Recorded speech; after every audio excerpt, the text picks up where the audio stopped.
مجھ سے بھی ایک سوال پوچھا گیا اور واٹس ایپ کے ذریعے کافی سوال پوچھے گئے۔ ابھی ایک بڑا مسئلہ چل رہا ہے کہ اویس قادری صاحب جو ایک بہت اچھے نعت خواں ہیں، باادب نعت خواں ہیں، اعلیٰ حضرت کے کلام کے حافظ ہیں اور مزاج اہل سنت پہ نعت خوانی کرنے والے ہیں، انہوں نے اپنے بچے کا ولیمہ کیا، لیکن ولیمے کا انداز دیکھے کتنا پیارا تھا کہ سب سے پہلے قرآن کی تلاوت، پھر اللہ کی حمد، پھر مصطفیٰ کریم پر ثنا خوانی، پھر اہل بیت پاک کی منقبت، اس طرح پھر لنگر پکا کر ایصال ثواب اہل بیت پاک پر، پھر جا کر کھلایا۔ 5 محرم الحرام کو اپنے بیٹے کا ولیمہ کیا ہے، یہ جائز ہے، اور ولیمہ حضور کی سنت ہے۔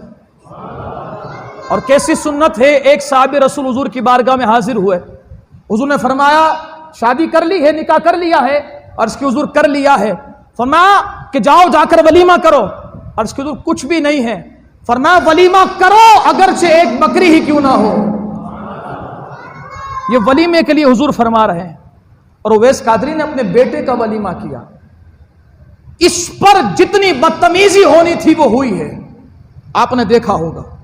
ایک کلپ چلا ہے بدتمیز اور بے حیا شخص کا، یہ کلپ چلا ہے، مجھے ایک نے دکھایا، دیکھو اویس قادری کی بیٹی کے لیے جملہ کہتا ہے۔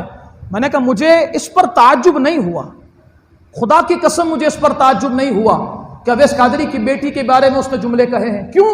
اس لیے کہ جس کی زبان صحابہ کے لیے نہ رکی ہو،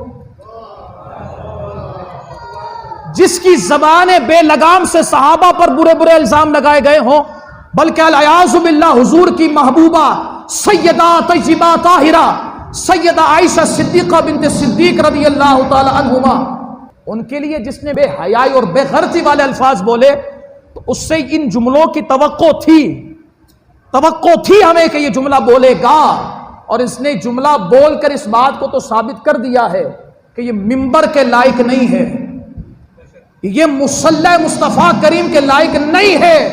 یہ کس چیز کے لائق ہے کہ باہر چوراہے پر جس طرح چرسی موالی بیٹھے ہوتے ہیں، اس کو بھی اسی کے ساتھ بٹھایا جائے، کیونکہ اس طرح کے جملے باہر چوراہے پر بیٹھنے والے چرسی موالی تو بول سکتے ہیں، منبر پر بیٹھنے والے مصطفیٰ کریم کے دیوانے نہیں بول سکتے ہیں۔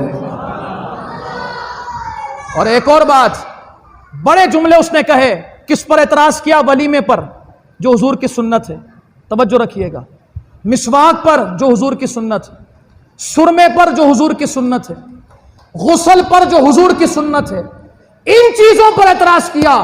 میں پوچھنا چاہتا ہوں، محرم الحرام میں تو بڑی خرافات ہوتی ہیں، ان کے خلاف تو کوئی بولا نہیں، ان کے خلاف تو کوئی جملہ نہیں کہا گیا، ان کے خلاف تو نہیں کہا گیا کہ اس محرم میں ڈھول نہیں بجانے چاہیے، کوئی جملہ نہیں کہا گیا کہ کوئی کالا سوٹ نہیں پہننا چاہیے، کوئی جملہ نہیں کہا گیا کہ سوگ اپنے اوپر طاری نہیں کرنا چاہیے۔ بولا گیا تو کس طرح؟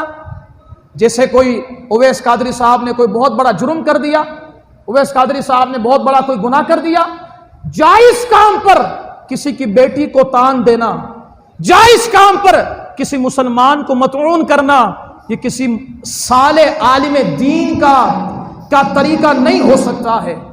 اور بات کرتے فتاوی رضویہ کی، میں ایک بات کہنا چاہتا ہوں، فتاوی رضویہ آپ نہ کہیں، اعلیٰ حضرت کا آپ نام نہ لیں، آپ خمینی کا نام لیں، آپ پر جچے گا۔